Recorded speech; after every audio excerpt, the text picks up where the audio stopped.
Well, hello, everybody, and welcome back. It's our NFL team previews here on bet.nola.com, powered by the Dattitude Podcast. I am Jim Derry, the host of the show and sports betting writer at bet.nola.com. And as we did last year, we're back with our NFL team previews.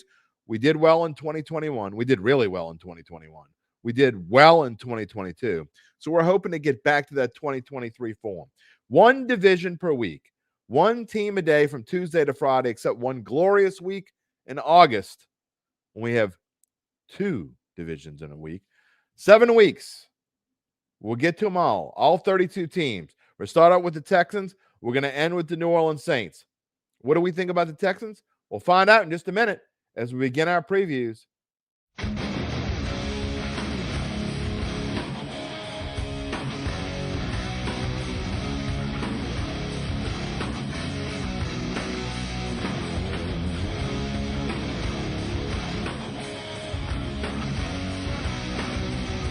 Well, here we go. We're going to start off with the Texans and a lot of changes in Houston, trying to take that step up.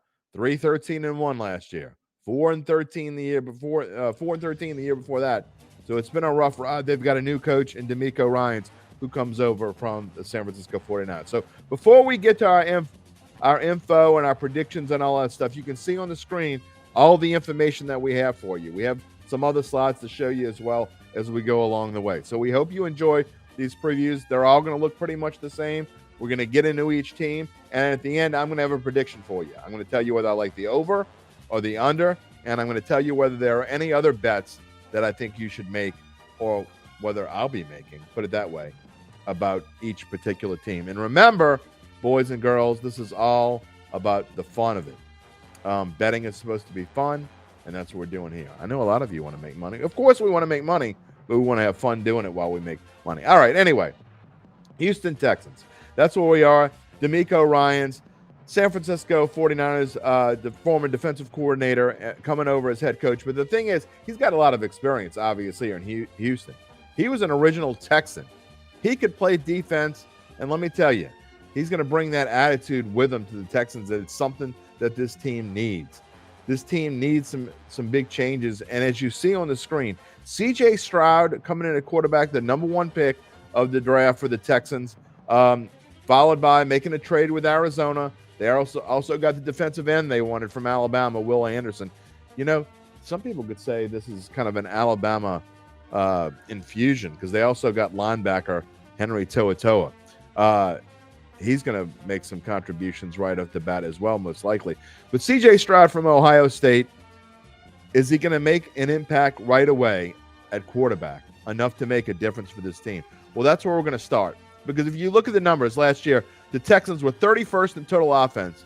They weren't much better in defense either, 30th. But what stands out about these numbers to me is not even that they were 31st in total offense, but the fact that they couldn't run the ball. They were 31st in total running game, total rushing per yards per game. But they were 25th in passing yards. So it goes to show, at least on the defensive side of the football, they were able to stop the pass somewhat, although teams weren't throwing a lot against them because they had big leads and they were just running out the clock a lot of the time. But they have got to find a way to be able to throw the football. And when you look at this team and you look at who's going to be there with C.J. Stroud, I mean, are you that excited about Nico Collins, Robert Woods, and potentially John Mechie? I don't know. They're bringing in Dalton Schultz. You can see another newcomer coming over from the Dallas Cowboys to spruce up the tight end game, which is something Houston used to be really good at, and they haven't been in a little while. But when you look at running back, Damian Pierce, Devin Singletary, Mike Boone. I mean, Mike Boone had a short little window where he looked like, man, this guy could be really good. Remember that? Yeah, I vaguely remember that. He was going to be a stud, remember? Yeah, it didn't necessarily turn out that way. So there's a lot of fixes to be made on this team. Look, I like where D'Amico Ryans is going. And you look at some of the players they've lost, though. We talked about wide receiver. Losing Brandon Cooks is a big deal. Traded to Dallas in the offseason. He's going to be a big deal for Dallas. And then also losing A.J. Cann, the starting guard. They've now got Kenyon Green and Shaq Mason at guard. Kenyon Green coming back, but he's coming back off of a knee injury where he suffered in his rookie season. Is he going to be healthy in time for the season? We're not sure yet. It looks like he will be as we record this, but that's not 100%. And Shaq Mason coming over. So the Texans have some issues on their line. Obviously, Laramie Tunsil at left tackle is one of the best left tackles in the game. But is their line going to hold up enough for this rookie quarterback to learn as he goes along? Get this running game going, which is what they're going to need. I don't know. Because if you look at this schedule, and that's where we come down to, and a lot of times when we're trying to figure out if a team's going to be any good and if they're going to be able to go past their over-under number, you have to look at this schedule. And right off the bat, Baltimore, Indianapolis, Jacksonville, Pittsburgh, of those 4 games, I think they're comparable to Indianapolis. I think they could easily beat Indianapolis, but that doesn't mean they're gonna. They don't match up well with Baltimore. They don't match up well with the defending division champion Jacksonville Jaguars, and they're not as good as Pittsburgh. Those are 4 games. At least 3 of those 4, they're going to be underdogs. Then you go to Atlanta and play New Orleans. Of those 6 games, they're probably going to be underdogs in every game except Indianapolis is going to be tight because they're playing them in Houston. So even if they were to win one game they're not supposed to win and start 2-4, they go through a stretch where they can pick up some wins at Carolina, home against Tampa Bay, and then after going to Cincinnati, home against Arizona. 3 winnable games. But the rest of the schedule, you're going back to toughness again. Jacksonville, Denver, at the Jets, at Tennessee, who I think people are sleeping on. We'll get to them on Friday. Cleveland, Tennessee again, at Indianapolis. Is this a team that can win 7 games? I mean, let's be realistic. Because you look at the over-under, as we show you here on the screen, it's 6.5. They got to get to 7. If you're going to bet the over, you got to get to 7 wins to get to that over-under, that over. I don't know, man. I think that's a tough stretch.